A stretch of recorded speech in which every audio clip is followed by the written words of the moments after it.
In recent years, citizenship by investment and residency by investment programs have gained popularity as a means for countries to attract more foreign investments. However, these programs also pose significant risk in the space of financial crime, and as professionals that working in financial crime prevention, it's crucial for us to also understand these citizenship investment programs risks and the strategies that are required to mitigate them. So let's jump right into today's video.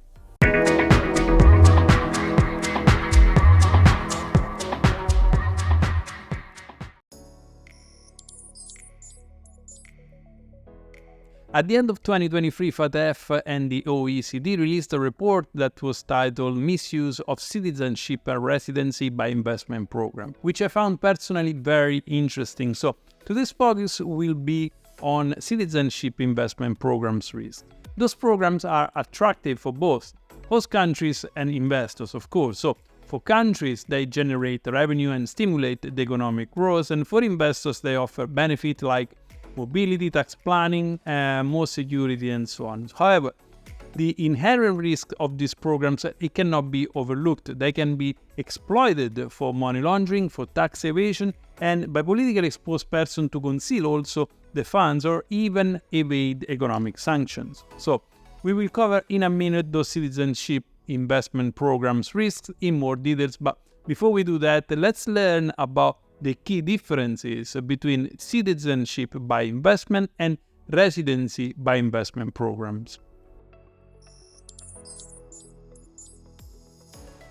Immediate citizenship. CBI programs grant immediate citizenship to these investors. This means that upon making the required investment, the individual becomes a citizen of that country, often without needing to reside in that country at all for any sort of length of time.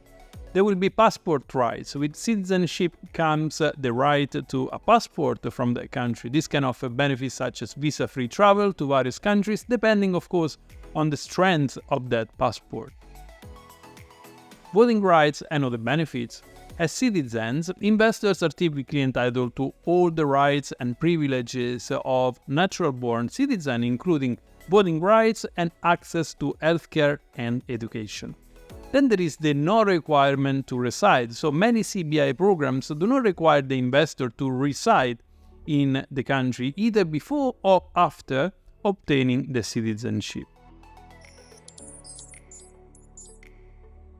RBI programs offer residency status, not immediate citizenship. This means investors have the right to live in the country, potentially leading to citizenship through naturalization over time. They have a path to citizenship. So while RBI programs do not offer immediate citizenship, they offer the opportunity for a path to citizenship, assuming certain conditions are met, of course, such as residing in the country for a specific period. There is the requirement to reside, so unlike CBI programs, RBI programs may require the investor to spend a certain amount of time living in the country in order to maintain the residency status or even to qualify for an eventual citizenship. There will be also limited rights compared to a citizenship. As residents, investors may not have the same rights as citizens. For example, they may not have voting rights or the same level of access to certain public services.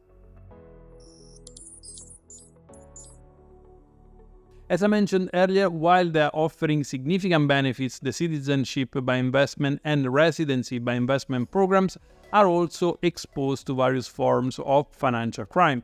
Primarily, this is due to the inadequate due diligence and vetting processes that sometimes is in place. So let's explore those. One of the primary vulnerabilities is linked to the inadequate due diligence that sometimes is in place. So while trying to attract investors, some countries may relax their vetting process, which this laxity, as a consequence, creates opportunities for individuals with illicit wealth to gain legitimate status. Such weak vetting can include minimal or superficial, sometimes, checks by the government or the third-party service providers, leading to the issuance of citizenship or residency to high-risk individuals. CBI and RBI programs can be structurally exploited to launder proceeds of crime or even generate additional illicit proceeds. The general structure and flow of funds in these programs remain broadly the same across most jurisdictions, presenting a uniform threat landscape that can be manipulated. CBI-RBI programs have been exploited for massive frauds and money laundering involving sums that sometimes have been reaching billions of dollars. Particularly vulnerable are CBI programs, as you can understand, which allows for more global mobility, enabling illicit actors to open bank accounts, establish shell companies in other jurisdictions, and disguise their identity. This also facilitates organized crimes and evades law enforcement. And those are just some of the citizenship investment programs risks. So, what can we do to mitigate them? To address the citizenship investment programs risk, a robust framework for oversight and compliance is essential. This involved enhanced due diligence with the implementation of rigorous background checks on the applicants, including their source of funds, which is of course crucial, with regular audits and monitoring to be conducted to ensure that the ongoing compliance is in place. Another important element is the international cooperation. Sharing information and best practices between countries can help in identifying risks and developing standardized regulatory framework. Then there is the regulatory harmonization aspect. Aligning CBI and RBI program standards with international financial regulation can help in minimizing the risk of misuse.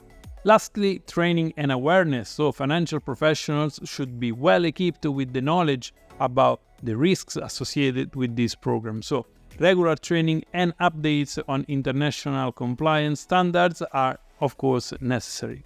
Technology and integration. And lastly, utilizing the advanced technology like AI and blockchain can enhance the efficiency and effectiveness of the vetting process. To conclude on this topic, while CBI and RBI programs offer, of course, significant benefits, we have seen that they require careful management to prevent financial crime. As professionals in this field, it is our responsibility to stay vigilant, remain informed, and proactive in mitigating the citizenship investment program risk. So I highly recommend you to read in full the FATF and OECD reports on misuse of citizenship and residency by investment programs, which of course you will find linked in the video description. And if you found this video useful, don't forget to subscribe to my channel. To support my FinCrime Agent project, my Patreon link is also in the video description, or you can just send a super thanks directly from this YouTube video. So that's all for today. Thank you for watching, and until next time, see you soon.